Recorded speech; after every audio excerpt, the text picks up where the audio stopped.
From the National Newsroom of the Canadian Press, I'm Karen Rebo. Authorities in Texas say at least 82 people have died in devastating flash flooding in central Texas, and at least 40 more are still believed missing. Friday's pre-dawn flooding originated from the fast-moving waters on the Guadalupe River. Heavy rains fell quickly in the Texas Hill Country, causing the river to rise 8 meters in just 45 minutes. This Kerrville resident is anxious to find some of the missing. We know some friends, my mom's friends, and we can't find them. Search efforts are still underway for 10 children at a summer camp attended by hundreds of girls. The search continues for a convicted murderer who has escaped a Quebec prison. Correctional Service Canada says staff at the Archambault institution discovered late on Saturday that 69-year-old Lori Bill Germa was not present during an inmate count. Germa had been serving a first-degree murder sentence at Archambault Institution, located north of Montreal.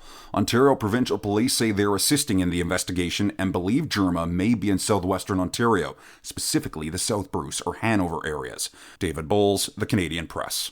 A report detailing last year's prison assault that led to the death of BC serial killer Robert Pickton has revealed the pig farmer was attacked by another inmate who broke a broom handle and thrust it into his face.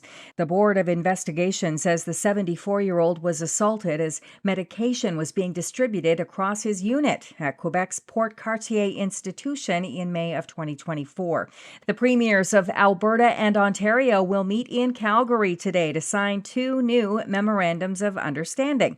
Danielle Smith's office says she and Doug Ford will sign agreements today on energy priorities, trade, and interprovincial cooperation.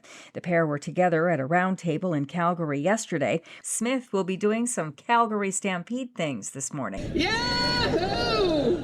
Smith will be at the Premier's Stampede Breakfast outside McDougall Centre. The rush to break down internal barriers to trade comes in response to U.S. President Donald Trump's tariff war with Canada.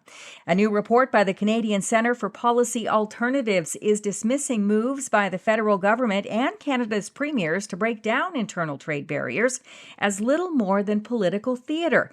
It says will do little to mitigate the tariff threat or to significantly boost the economy.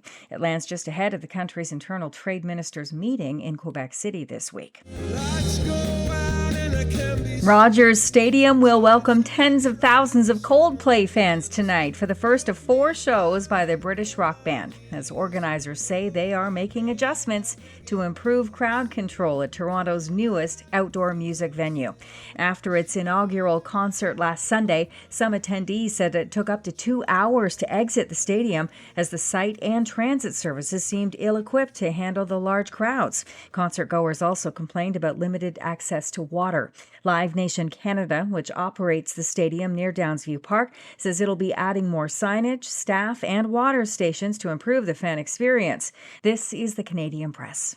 In sports, the red-hot Toronto Blue Jays won their 8th game in a row Sunday and swept a 7-game homestand for the first time in 31 years, and only the second time in franchise history. The Jays beat the LA Angels 3-2 and now lead the American League East by 3 games. They head to Chicago to play the White Sox next and have 6 road games before the MLB All-Star break. Speaking of the All-Star game, Blue Jays Vladimir Guerrero Jr. and Alejandro Kirk were both tapped to play on the All-Star team July 15th in Atlanta. In CFL action, Justin Rankin scored 2 touchdowns, including one on a spectacular 74-yard rushing play, and the Edmonton Elks won their first game of the season with a 39-33 decision over the Ottawa Redblacks. And in soccer, Mexico scored a 2-1 victory over the U.S. in Sunday night's championship final of the CONCACAF Gold Cup in Houston. Mexico has won 2 straight Gold Cup titles. From the Canadian Press, I'm Karen Rebo. Thanks for listening. Don't forget to follow and subscribe. For more of today's top stories, visit thecanadianpressnews.ca.